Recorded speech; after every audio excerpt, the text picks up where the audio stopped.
together. My grandpa was the first person who molested me. I knew that my ex-husband tried to make it look like I was crazy. And like it was always someone I knew, someone I trusted.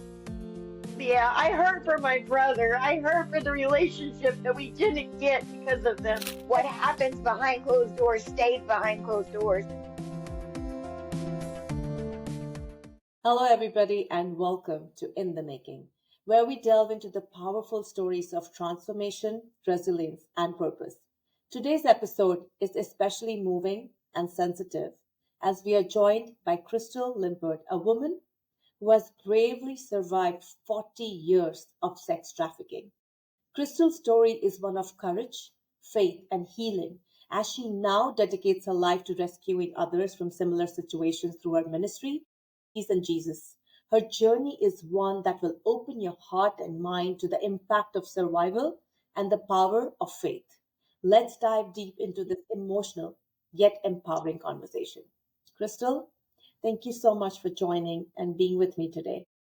Thank you for having me. I appreciate I know this is going to be very difficult for you. So I appreciate you to be here with me and being vulnerable in front of so many people. We promise to keep it as in good faith as we can. it.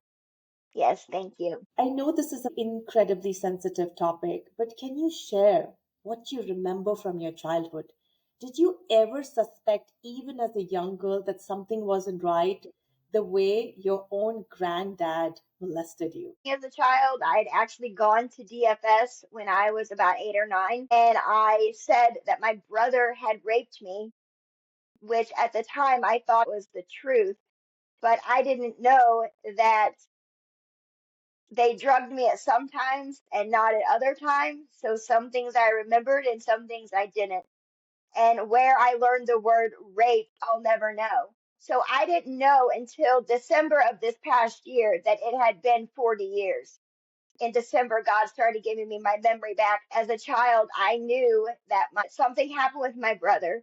I knew that something happened with my dad. My parents used that to their advantage. Of I was always everyone's secret keeper, and so all I ever knew was to lie to everybody, and they made me believe I was a liar and a manipulator. So for 40 years, I believed that. Wow. How was your childhood like while growing up? Do you have good memories at all? Well, I don't have a lot of memories at all. And most of them Mm. that I do have are bad. I do remember feeling I was happy. I knew there was a lot of abuse mentally and physically, but I didn't know that everything happening to me was wrong because it was my normal. I didn't know that I wasn't put on this earth to please men. I didn't know that until I escaped when I was 40. It's horrifying, Crystal, to think about the violation of trust by the very people who are meant to protect you.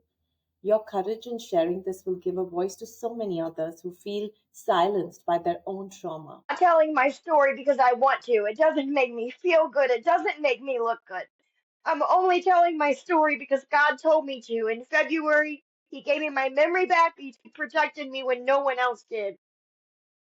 You mentioned that your father trafficked you and taught your ex husband how to do the same.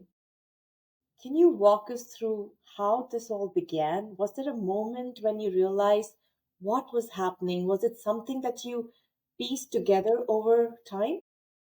It was something that I have been trying to figure out all my life. My brother and I, all our lives, were just always thinking. Everybody thought we were mad, and now I realize what we were always thinking about. And as I've gotten more memory back, I'm able to put more pieces together. My grandpa was the first person who molested me. My grandma knew everything, taught me growing up. If if if I made everybody else happy, then in the end I would be happy. So I lived that way for 40 years, believing that was true. Her telling me if I was a good little girl, bad things wouldn't happen to me. I knew that my ex-husband tried to make it look like I was crazy. And my dad teaching him was my husband's way of getting rid of me. I don't believe that he actually trafficked me. I'm still learning a lot. But I do know that he knew the people that took me. And I know that he drained my account of $50,000 when I left him, which put me in a more vulnerable situation. I know that he talked to my traffickers in California, but I don't know if he was involved. This is really hard.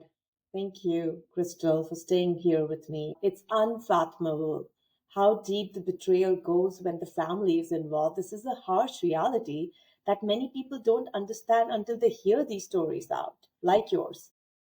Do you remember when you were actually trafficked? What happened? Were you taken? Were you blindfolded? Were you drugged? So it's really nothing like anyone thinks, at least and not in my situation. Like it was always someone I knew, someone I trusted.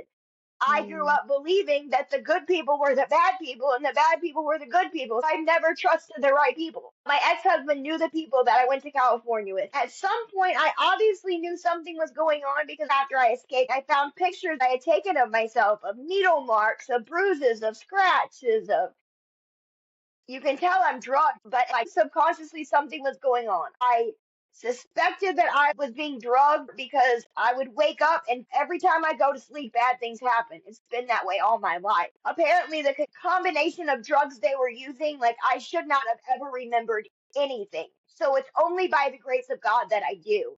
And the one memory I have is when they crushed my two lower vertebrae.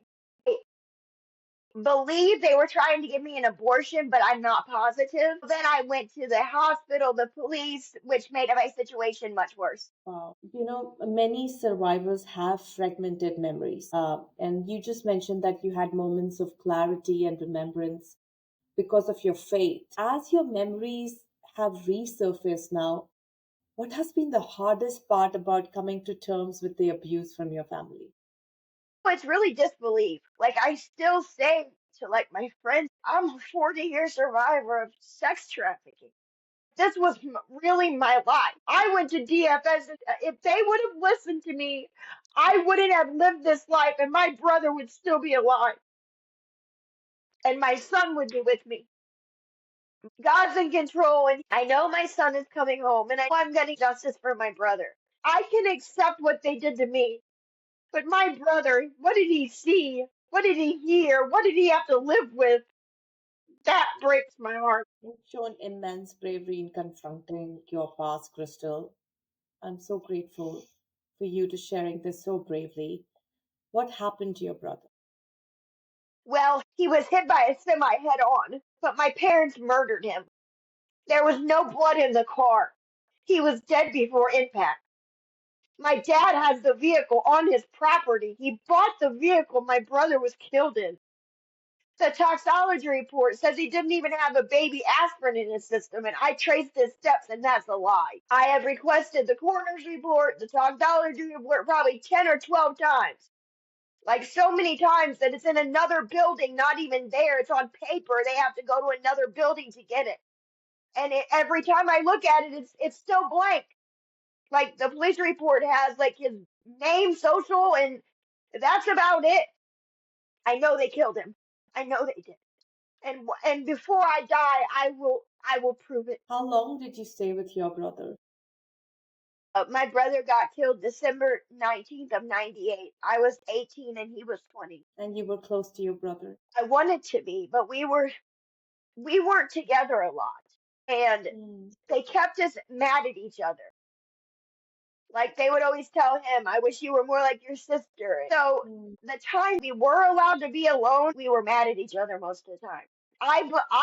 My brother died, me believing all my life that he hated me. When I was getting my memory back, the Lord brought my brother's best friend growing up back into my life. I hadn't talked to him since I was in my teens. And Larry told me that the last time he saw my brother told him to get me out of there and protect me. But Larry was just a kid too. He didn't know anything was going on. right. So yeah, I heard for my brother. I heard for the relationship that we didn't get because of them. I'm And I so hurt sorry. because I don't know what he had to live with. What did he have to see? He couldn't protect his baby sister. But I'm grateful he's not here. I'm grateful that he doesn't have to live through all this again. I don't know if he knew everything. I don't know if he knew about my grandpa. I would have to suspect no. But I know he definitely knew about what happened at our house. And that hurts. Were you allowed to go to school? Yeah, I was, but I was so dependent on my mom. Like I couldn't stand to be away from her. I would go to Girl Scout camp and want to come home because I was homesick. Did you ever speak to anybody in school? Yeah, when I was in either third or fourth grade, I was 8 or 9. I told somebody at my school, and then that's when DFS got involved. But when I started naming different people, they didn't believe. They never came to your house to do a check? I don't think so. We had to go to counseling, but my dad was over the road truck driver, so of course he didn't go. He always got out of everything, and my mom was the manipulator. She could twist anything. So I know when DFS was involved with my son, I know that my family just made them believe that I was crazy, that I was lying. My Right. mom wanted my son to replace my brother. My dad's girlfriend wanted my son so that my dad would marry her and she would get all the money. My in-laws just want my son and want me gone. When I was pregnant, they were afraid for me to be alone with my son when I had him because they thought I had narcolepsy. I was pregnant, I was drugged, I was tired. It's all mind games. They've all played with me all my life, but my God is bigger. When I was young, I remember praying two prayers. Lord, please take me off this earth and protect my heart and protect my mind. But when it's time, I want to know everything. And here we are. I didn't know until December of last year that God answered those two prayers. When they were physically hurting me, I went to heaven with Jesus every time. But Yeah. it's hard for me to remember anyway. So yeah. Wow, this is huge, Crystal. Escaping from such a deeply rooted cycle of abuse must have been so terrifying. Yeah. Can you share what it was like when you escaped in 2020? What gave you the strength to finally break free after so many years? You don't know how many times I escaped. They stole my ID. I escaped in California in like July, but I couldn't get on a plane. I didn't have an ID. My only way out of California was with my car. I wasn't allowed to drive, but I was in it. And then other times they would just leave me and drive off with my car. So then I would have to find them to get my car back. But there was this one time when I bought this car, they didn't know I had another set. So one of the guys went back to this hotel room and he took his laundry, and what other guys came to watch me in the car. They had stolen numerous phones of mine. When he came down, my old phone connected to my car, so I knew he was involved. I got my key out of my purse. My This was my last chance, and I started it with the remote. And as I was leaving, the car's on E. It was a whole new story after that. It was a mess, but I finally got out of there. I got away from them, but the police made it worse, like always. When I got back to St. Louis, my ex-husband had told me, don't come back because you don't have anywhere to go. At this point, I didn't know he was involved. So I got back from California and he told me that he moved his girlfriend the day before because she was in an abusive relationship. How ironic. Well, that made me vulnerable. I had nowhere to go once again. Wasn't going to my family, that's for sure. And so I ended up going back to the same house I left. They stole my car. They stole everything that I made it out to California with. That's when I lost everything. But they were playing good guy, bad guy. So they stole my phone once again, but gave me a phone after a few months. But it only worked on Wi-Fi. So every time I would try and call someone to get in a program to get help, the Wi-Fi would go out. They always turned it off. By the grace of God, the lady from the program called me before they woke up. So within 20 minutes, I had an Uber and a plane ticket waiting on me at the airport. I still don't have an ID. So I got on a plane in St. Louis with a birth certificate and a social security card with two last names that didn't match. And then the FBI met me in Chicago. They got me on the other plane to Indiana. And when I got to Indiana, I just felt free. Even the lady over the program said, "You sound completely different." I just somehow knew I was safe. Wow. Breaking free isn't just about your physically leaving, it's an emotional, mental, and spiritual release. Yes. Your story of survival, Crystal, is a testament to human resilience. So many people in your similar situations feel trapped, believing there is no way out. What advice do you want to give to women who are currently in dangerous situations and don't have an escape and might have a way to listen to you? I'm not going to tell you to pray because that seems religious to me and no one knows how to pray. All you have to do is have a conversation with your Heavenly Father. He hears you. He can get you out of anything. He can do things that no other human being can do. He is the only reason I'm alive because He protected me and He can get anybody out of any situation. Just talk to Him and trust and believe and know that I'm doing everything I can to find you. Yes. Hope feels like a distant dream, Crystal, but stories like yours show that escape is possible, no matter how dark the road may seem. You are extremely, extremely brave, even to find that moment to run away from everything to is your belief system was not shattered. You had that belief somewhere and you had to fight this fight. Do you remember anything about California? Do you want to share anything? What all went through behind those closed doors? Oh gosh. It was a lot of mind games. The person that I went with tried to rape me, and I told my husband, and he said, "Well, I guess that's what you wanted." So he didn't help me. And so I would go from place to place. People would say, "You can come stay here, you'll be safe." I had to trust another human being. But every time I would wake up with bruises, with scratches. I knew something was happening when I was going to sleep. But everywhere I went, it was the same thing. I was being drugged and I wasn't in the right state of mind. And so every time I got away from one, I went to the next, not realizing they all knew each other. And my ex-husband told me there was no way this was happening to me because this only happens to young, pretty girls. Yeah, You're absolutely beautiful, Crystal, thank you. in and out. And no, nobody in this life should go through what you had to go through. And we still know there are so many women trapped And men, in mysterious ways that we would never encounter unless yes. somebody is able to escape like you did. I'm so grateful you did. You've turned your trauma into a powerful mission with Mhm. your ministry, Cookies and Jesus. How did this ministry come into your life? And why is it so important to help those who are trapped in the cycle of abuse? How do you find these other men and women? Okay, so it originally started with a different ministry called Light and Darkness, which was a strip club ministry. And on Sunday, they shut down every single strip club nationwide with no notice. And they've been open since the 70s. So I said, "Lord, do I still have a ministry? What do I do now?" And he said, "Yes, you didn't lose your ministry. You just have to find different people to minister to." I said, "Okay." I immediately knew the homeless because that's the most vulnerable community that I'm going to find the most victims in. Right. I had a triple back surgery past July, and walking is really good for me. I love to walk and bake. So I started baking cookies, and then I would find the homeless and give them and see if I could pray with them. And now it's grown so much that I can barely keep up. I bake 6 days a week. I'm trying to do different fundraisers and bake sales because I started this ministry with my food stamps, and the Lord suppressed my appetite, so I had more money to spend on the ministry. He's just amazing.